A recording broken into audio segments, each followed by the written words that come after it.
Dhamma. Namo tassa bhagavato arahato samma sambuddhassa. Namo tassa bhagavato arahato samma sambuddhassa. Namo tassa bhagavato arahato samma sambuddhassa. Buddhaṃ saranang gacchami, Dhammāṃ saranang gacchami, Sanghaṃ saranang gacchami. Dutiyampi Buddhaṃ saranang gacchami, Dutiyampi Dhammāṃ saranang gacchami, Dutiyampi Sanghaṃ saranang gacchami. Tatiyampi Buddhaṃ saranang gacchami, Tatiyampi Dhammāṃ saranang gacchami, Tatiyampi Sanghaṃ saranang gacchami. So, welcome everybody to Tuesday meditation. And so, it was actually on the weekend, went to visit another meditation group. It's in Toronto.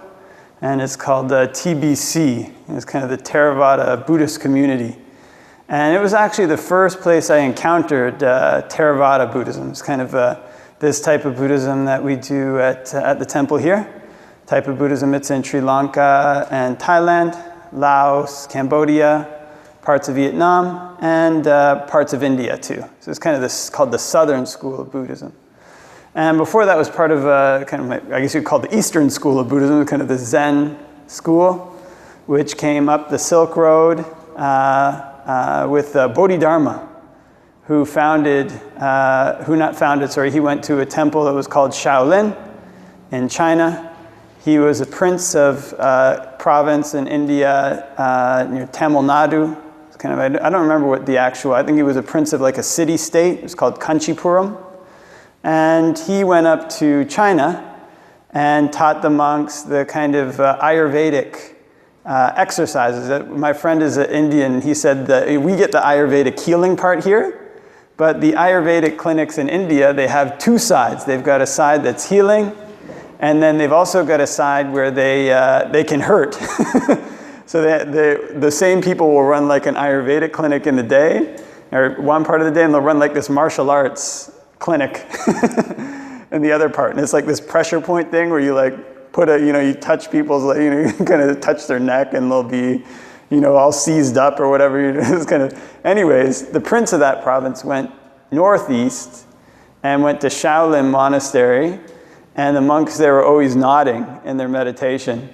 And so he thought, well, I'll teach them some of these kind of martial arts techniques from southern India.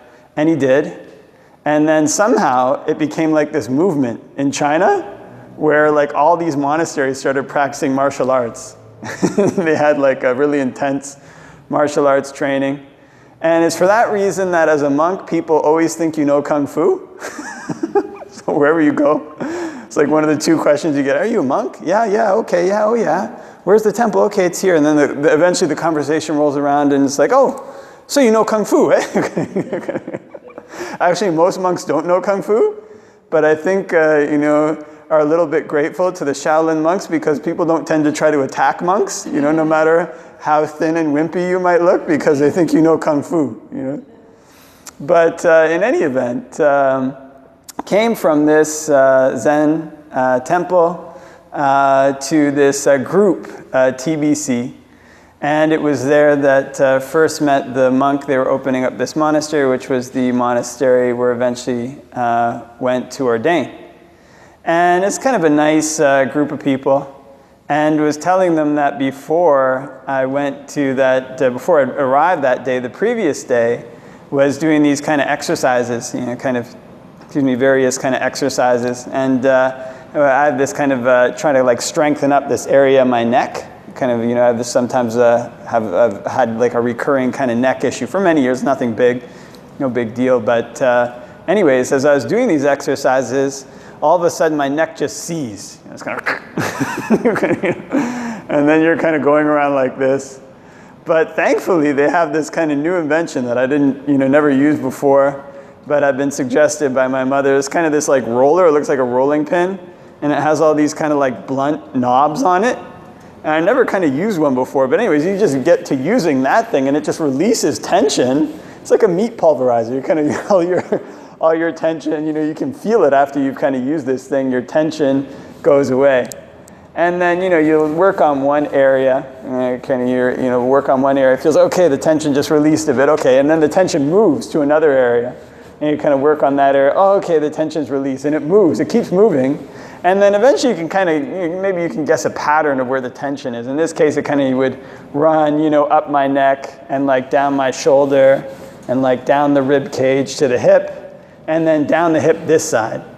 And actually what happened was many years ago, when I was in the Zen tradition, excuse me, had this idea, very young, kind of young fellow, and had this idea that, whatever painful feelings would arise in my body during sitting meditation, the best thing to do was just to sit right through those painful feelings. I didn't really practice yoga or anything. Just thought, well, I'll just endure whatever painful feelings arise.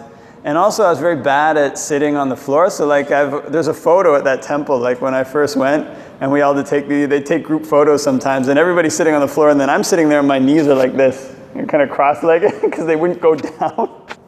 Oh, there was just so much tension in my body because I hadn't sat on the floor since I was, hadn't sat basically on the floor probably since elementary school, prior to coming to meditation. And so, got this idea in my head that I would just endure. And then, started wanting to sit in increasingly complex postures. You're kind of young, you can force your body to do all these different things. And mostly it follows your commands. And so we'll try to sit in these increasingly complex postures and sit through whatever painful feelings arose. And then one day the Zen teacher said, okay, go pick up that computer monitor. And it was this kind of like 18-inch, well, he didn't say that. He said, move this stuff from the center of, they would get these drop-offs, donations of things, and they would have a yearly yard sale. And that was one of the ways they fundraised. And one person dropped off this monitor. It was like an 18-inch monitor. But now all the screens are really flat. You see them. You can get like a 50-inch monitor. It's like this thin. I wouldn't be surprised eventually to just get ones you can pull down or something. Kind of just like paper. But back in the day, an 18-inch monitor. Okay, the monitor would have been like this, but the back of it was like this. It was huge. It was kind of a very these things were massive. You're gonna get an 18-inch screen. That screen weighed a lot. It was a heavy screen. I don't even know. They didn't have the compact materials then. There might have been steel. I don't know what they put in computer monitors. I'm kind of joking. I don't think there was steel. But it was very heavy. So I went to pick it up and kind of my back went plink. And kind of, it was out of commission for maybe more than a year. Kind of a year or more. Could not really use it that much, especially the first several months after that. Just couldn't sit down on the floor, really, even sitting in a chair.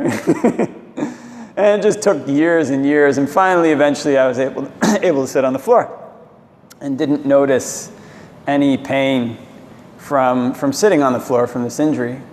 But what tends to happen with these injuries is that although you forget about them, your body has healed them by apparently tensing up what they call fascia.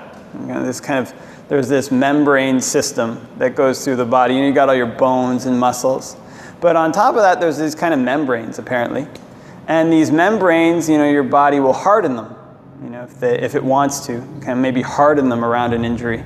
And if there's any, kinesiologists or doctors here, correct me if I'm wrong.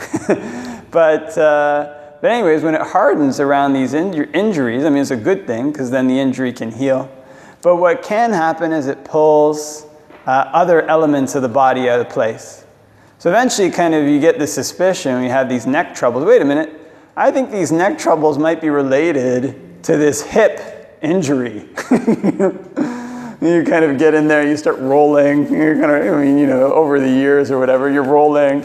And then you notice the area you're rolling is actually this kind of line that runs like this up into your neck and then down your back into your hip and down your leg. It's kind of this big, long, connected series of tendons in the body. And the interesting thing about having like a neck seize up or whatever it is that you can't just do one thing. And whatever, areas you massaged last time, they might be areas that are effective in releasing the neck tension. I mean, there's, it tends to be like here, this area will seize, and, maybe like down here. But the interesting thing is it's not always like that. So in this kind of talk was saying, kind of here, you keep massaging this area. Okay, it releases, tension releases, tension releases, tension releases. And then there comes a time you're massaging this area and nothing much is happening. It's kind of, okay, well, okay, here we go. Kind of massaging. And then you notice, okay, wait a minute. It feels tense not there anymore. It feels tense over here. And then you switch with your roller and you're kind of, rolling away. This roller, I'm really impressed with this rolling thing, by the way. I used to do all these crazy moves. When I get a neck tension, I'd be like on the floor like this, I'd be like stretched out, trying to turn my head various ways, like trying to find these ways to hit these spots of tension. But with this roller, you just roll, and it just kind of goes away. But the interesting thing, you're just rolling all these different spots. It's not really possible to predict where the next spot you're going to roll is. I mean, you can have an idea. I mean, look, I've got the suspicion it came from my hip. It's running along this tendon, which probably runs from my foot, up my hip, and into my neck, and down my shoulder. But as to where the next spot to roll, it's difficult to tell. But the interesting thing is, one keeps rolling these various spots, okay, rolling here, rolling up the neck, rolling down. And then this time comes when there's this kind of crack. Okay, it's kind of very satisfying. You're rolling, rolling, all of a sudden, it's pop. And your neck feels like it's lined, back into place more. And sometimes, and so this is kind of a very satisfying thing. It's kind of pop. This is similar to the way that a person's meditation practice operates. The way that one operates when one's trying to grow in wholesome qualities, trying to advance on the Buddhist path. There is a kind of overarching theory to it. It's a theory that we can learn. It's a theory we can memorize. And so I was actually talking to a Nayaka Hamudoro today, a chief monk here. And we were talking a bit about this passage. And there was this fellow who wrote this book. I won't mention his name. But he'd done a lot of, zany things, I guess you could say. He's a spiritual teacher, but he'd done a lot of zany things. And he wrote this book on Buddhism. And we were talking about it, and I was like, well, I don't know. I mean, he's done a lot of zany things. This teacher, I'm not really trying to read any of his books. And then Nayakamura said, well, this is what he wrote. He may have done these various things, but this is what he wrote. And, and then, just discussing, it's like, well, okay, it's easy to write various things. You can memorize various theories, but these kind of theories just don't liberate you. You can be a person who's memorize the whole Buddhist Tipitaka and do really evil things. Gonna have this knowledge at this surface level. But this knowledge hasn't gone deep, hasn't affected one's practice. But the thing about this is this knowledge is actually important to have. It's like knowing this kind of tension. Okay, it probably started from my hip. For one thing, knowing that, you won't go doing these kind of crazy hip stretches, forcing your hip again. These are the consequences. But for another thing, it gives you a range in which to conduct your investigations. And okay, I got this injury. The problems are probably going to be on the left side of my body. This is where that hip injury was. Even if the tension is here, even if the neck hurt is here, probably the release is going to be here on the left side.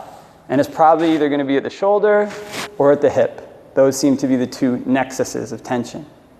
And in the same way, when one learns what the Buddha's taught, learns his teachings, you might notice, when you read them, read the suttas, read what he had to wrote, basically they're not telling you always extremely specific things. It isn't like a step-by-step manual, like, okay, first, do step. It's not like putting IKEA furniture, like get the IKEA furniture. I was like, okay, it's a very clear diagram. You get the furniture and you plug the little plugs in. Actually, that can be hard. Put together IKEA furniture before. It's not as easy. For some people it might be good, but for me, I remember having these plugs and trying. But anyways, the diagram is step by step. It's very clear. Do step A, step B, step C, step D. You get your furniture. the end. But the Buddha's teachings in the suttas, when you read them, actually not like this. You don't tend to find him saying, okay, for everybody, step A, step B, step C, step D, and you have Nibbana. I mean, there's several lists where he goes through sometimes really different, sometimes different permutations, end up at the same thing. And so what you have is a sketch. What you have is, a sketch might not be the right idea, but something that sets kind of the boundary posts for our practice. It's like knowing, okay, look on the left side of the body for the tension. It's like somebody who tells you, okay, your problem originated from this injury at your hip. Don't do that again. And you're going to have to release various portions of tension. You're going to have to exercise your neck. Look on this side for your releasing tension. Look on this side for your exercise. This is the side that's injured. Look on this side for your exercise. Look on that side to release tension. That's what he says. But as far as what tension actually needs to be released, that changes around all the time. Changes from here to up here to down here to the hip, and then eventually you get a pop. And this is kind of similar to the way a person's practice is. Because everybody who comes to meditate, I guess you could say, has patterns of tension in different areas. Everybody may have what you might call different locuses of tension. The fascia in one's body is tensed up around different things, and it may have pulled different areas out of alignment. And those areas are different for everybody. The principles by which they're approached are the same, but the areas are different. But although these areas are different, it doesn't actually have to be all that complicated. Get the rolling pin in the hand, where is the tension? Wherever the tension is, we just start rolling there, If we don't have a rolling pin, then we have to invent the crazy stretches that I was, kind of have your hand up here and back here and trying to massage into some, small area. But in the same way, all of us who come to meditate, everybody who comes to meditate knows to a certain extent what it is that throws them off. It's kind of different for everybody. And for one person, that might be anger. For another person, it might be, worry. For another person, it might be, greed. Greed for various things. People have addictions they can't overcome. And whatever it is, whatever this kind of main thing is that pulls a person off, this is where that person massages. This is where that person gets the rolling pin out and starts working, starts to massage. And so the way that you massage this is where the Buddha gives broad instructions. It's kind of, he says, for anger, counter it with metta. For distracting thoughts, counter it with breathing. But as far as the ins and outs, there's a lot to fill in there. Excuse me. So over the years, doing these kind of exercises, just trying to solve this kind of problem in my neck, you learn a lot of different things along the way. A lot of different things that, physiotherapists might not have said to you directly. You learn, okay, it's coming down here, but there's sometimes you stretch your leg. There's various stretches you can do for your leg as well that will release tension, sometimes in your neck. There's various exercises that you can do on, say, if your injury is on this side of your body but caused by a hip injury, there's various exercises you can do on this side of the body to strengthen it. That will, paradoxically, sometimes release the hip. It's kind of amazing. It all kind of connects up. And in the same way, these areas in our mind aren't isolated. Sometimes you can think about our mind as being kind of compartmentalized. In other words, okay, that anger that I had during the traffic jam, that's unrelated to the sadness that I felt later in the day. This greed that I had for that bag of chips, I couldn't restrain myself, that's unrelated to my inability to stop myself when I wanted to not be angry at my kid, at my husband or wife. But the way that the mind works, all these things come together. They all connect. A person's ability to rein their mind in when they want carries over. Carries over from anger, carries over to greed, carries over to all these things. And so when one starts to eliminate one, it starts to pull on the other ones. To change the metaphor a bit, it's like one of these kind of tree roots. I don't know if everybody ever tried to pull up a tree root. Sometimes you'll pull a tree root and you'll just start pulling and all these other little roots come out with it. And you keep pulling and it reaches a point where you can't really pull. There's too many roots. So then you have to go in and start hacking at the ones that are main. The main roots pulling it back. You hack them, you hack here, you hack there, and the root releases. And you can pull it a bit more. And it's the same thing as a person goes about in their meditation practice, goes about trying to eliminate their unwholesome qualities, goes about trying to train their mind to behave in the way that will make them happy. The time comes when they eventually get one of these pops. Things kind of click into place in a very satisfying way. And so this is it. There is the possibility for the real release, the real stopping of defilements that occur in a person's mind. And this occurs on a larger or smaller scale. So I remember when I first started to meditate, I was kind of addicted to marijuana. I was in high school. I'd started smoking marijuana with my friends and just smoked it for like a year. Actually, eventually I realized I was addicted to the cigarette inside the marijuana more than the marijuana itself. It was kind of a strange thing. But regardless, I decided that I wanted to quit. And it was just this battle. We'd quit for, 3 weeks, 4 weeks, and then something would happen and, some great excuse would come up to smoke marijuana. And all my friends smoked marijuana. This is what they did when they got together with each other. Everything was preceded by marijuana smoking, going to the movies, whatever it was. If there was no marijuana, then that activity was not complete. And so eventually, got to this point where I was getting, it got to like 3 months at a stretch, 4 months at a, something like that. But, eventually kept relapsing. And then so made this determination, no matter what happens, I'm going to start sprinting down this hill. There was this hill in front of the house. And I'm going to sprint down this hill every day till it reaches the bottom. And then I'm going to sprint back up as fast as I can. No matter if I smoke marijuana that day or not, I'll just keep sprinting like this every day. This is one of the things, I used to like to run. And if you start to smoke, you can't run as well. You get a bit wheezy. So I just kept sprinting. And this day came where I broke down and smoked marijuana. Smoked that marijuana. And I was like, well, I'm going to sprint. And, I kept sprinting. So that day I sprinted down and sprinted back up, and my lungs were feeling really raw. It's of course, you just smoked. And now you sprinted and you're breathing really hard. It kind of felt like this layer came off my lungs. And I got really sick.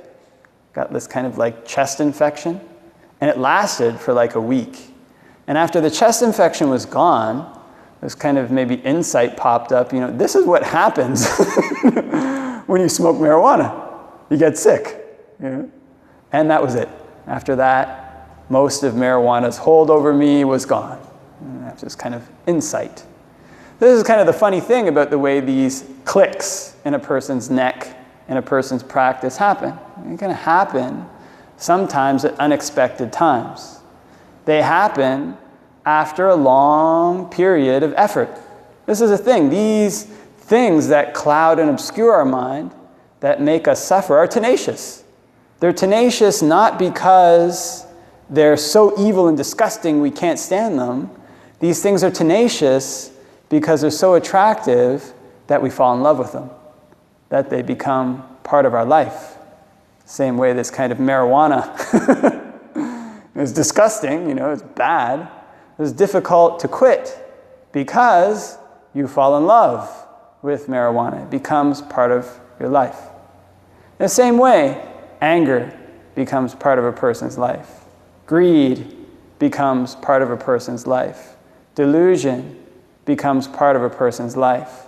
They become things that are possible to quit, but that are difficult to quit because we love them. Because there's aspects to them that we love. So when we continue to practice meditation, continue to train our minds, then after a period of time, after a period of struggle, if a person doesn't give up, the day comes when these things click. Whatever the problem was that we were trying to solve gets solved and doesn't re-arise easily again. And this is kind of what it means when they talk about insight. You talk about insight, And usually it's summed up in a pithy phrase. Okay, all things are impermanent. And get this insight into impermanence. All things are dukkha, suffering. Get this insight into suffering. All things are not self. Get this insight. But this insight isn't something that comes from a book. It's kind of this insight is like that insight when you're trying to quit marijuana and you get the insight, wait a minute, marijuana will make me sick. Everybody knows that. You can read that in the book in a couple seconds. You can see the packages on the cigarettes. But the difference between knowing that in a book and realizing it's oneself is like the difference between the sky and the earth. They're so different that it's almost complete opposite. Not opposite, but the experience of something and its book knowledge are very different. So this is why we come to practice meditation. We learn to develop this attitude. Wherever the tension is in my practice, wherever the suffering is in my life, whatever it is that's pulling me off, I'll find a way to release it. I'll find a way to counter it. I'll find a way to make it stop. And then as one goes along, one practices in this way, one may find that the technique that one was using to stop it stops working. Same way one starts massaging one place, okay, it's feeling good, nothing's happening. One has to switch. Keep switching. Wherever the tension is, switch there. If what goes away from one place, find it another place. We keep doing this, keep finding this, and eventually we get a clearer picture of just how these things interact in our mind. Clearer picture of where this greed, whatever it is that's pulling us off, where this anger, where this delusion, where this desire for chips, where this hatred of traffic, where are its tentacles? Where are its roots? How does it spread? And this is how we start to build a picture in our practice, how we start to gain experience. And then as we keep going along, the day comes when whatever it is we're working on gets this pop. The day comes when we hack away at the roots, hack away at the side roots, pull up the small roots, keep tugging at it, get the ones at the side up here, and then finally it releases. Pull up the whole root. And when that happens, this is when a person gains what they call confidence or saddha in their meditation practice. This is when they gain what they call jnana. It's kind of jnana, this knowledge, is a knowledge that's different than book knowledge. I actually don't know what the Pali word refers to. But they gain this kind of insight. We use this English word insight. And this insight is something that they know directly, something that they know for themselves. They know that the defilements that they've had are no longer as present. They know that what used to throw them off doesn't. They know for themselves that what they've been trying to achieve really works. And step by step, this is how we move forward in our meditation practice. This is how we move forward in happiness, and this is how we come to know what it is that the Buddha really taught. We know it for ourselves.